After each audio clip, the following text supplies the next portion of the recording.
প্রিয় ভাইয়েরা, আমি বলেছিলাম যে একদল খেয়ে গিয়েছে আরেক দল খাওয়ার জন্য রেডি হয়ে আছে। তো কোনো দল এটা নিয়ে কোনো কথা বলল না, আপনারা এটাকে নিজের গায়ে যে মাখালেন এটা ঠিক হয়নি। আর এই জাতীয় বার্তা যখন আমরা দেই, তখন যদি আপনি বলেন যে পারলে রাজনীতিতে আসেন, পারলে দল করে দেখান, এটা হইল? তো যশোরের প্রোগ্রামের এক ভিডিওর পেছনে আমাদের কিছু দিনী ভাইরা 6 বছর আগের এক অডিও ব্যাকগ্রাউন্ডে জুড়ে দিয়ে বিভ্রান্তি ছড়ানোর জন্য সোশ্যাল মিডিয়াতে ছড়িয়ে দিয়েছে। তো তাদের প্রতিও আমাদের কোনো রাগ নাই, ক্ষোভ নাই, তারা হয়তো দিনই তাকাদা থেকেই করেছে। সিলেটের আলিয়া মাদ্রাসার যে ময়দান, সেখানে দীর্ঘ 33 বছর 34 বছর সরাসরি কোরআন থেকে তাফসির করে আপনাদেরকে শুনিয়েছেন এই ভূখণ্ডের তাফসির জগতের কিংবদন্তি শহীদ মরহুম আল্লামা দেলোয়ার হোসেন সাঈদী রাহিমাহুল্লাহ।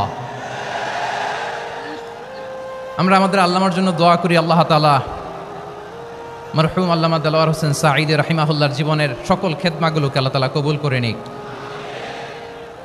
ওনার কবরটাকে আল্লাহ তাআলা কোরআনের নূর দিয়ে মোনাওয়ার করে দিক। আমি আরও সৌভাগ্যবান যে আমি অত্যন্ত নগণ্য ক্ষুদ্র একজন কোরআনের ছাত্র হয়ে কোরআন থেকে যা বুঝেছি, এই কথাগুলো যখন দেশ থেকে দেশান্তরে যেখানেই যাই শোনাবার জন্য লক্ষ লক্ষ দিনী ভাইরা সেখানে উপস্থিত হয়, আলহামদুলিল্লাহ। এবং যারা আসতে পারেন না, এরকম কোটি কোটি বনি আদম পরবর্তীতে সোশ্যাল মিডিয়ার কল্যাণে তারা কথাগুলো শোনেন, আলহামদুলিল্লাহ।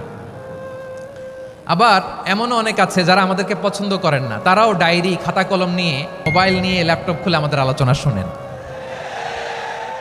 আমি তাদেরকেও ভালোবাসি, কারণ আমার স্লোগান হচ্ছে হেরে যাবে ওদের হিংসা, ষড়যন্ত্র, জিতে যাবে আমাদের ভালোবাসা।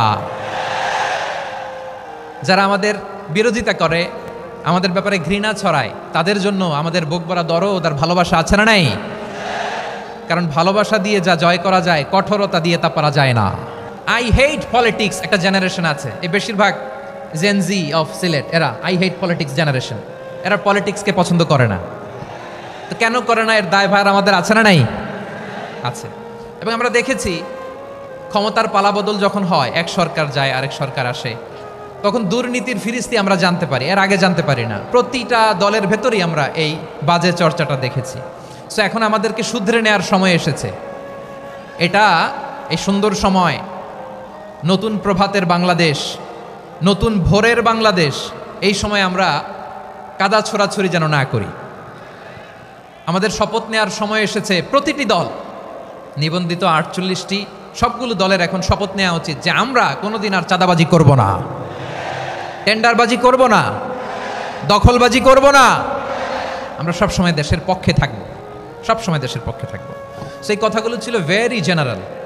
যে কথাগুলো আমরা জেনারেলি বলি, এগুলো জেনারেলি আপনারা নেবেন। আমার রাজনীতিবিদ বন্ধুদের কাছে এটাই আমার কামনা। আর এই জাতীয় বার্তা যখন আমরা দেই, তখন যদি আপনি বলেন যে পারলে রাজনীতিতে আসেন, পারলে দল করে দেখান, এটা হইল? আমি কি এরকম কোনো কথা বলেছি? না। আমি একজন মুফাসসিরে কোরআন, আমি একজন আলেম, এর বাইরেও আমার সবচেয়ে বড় পরিচয় I am a citizen of Bangladesh. আমি বাংলাদেশের একজন সাধারণ নাগরিক।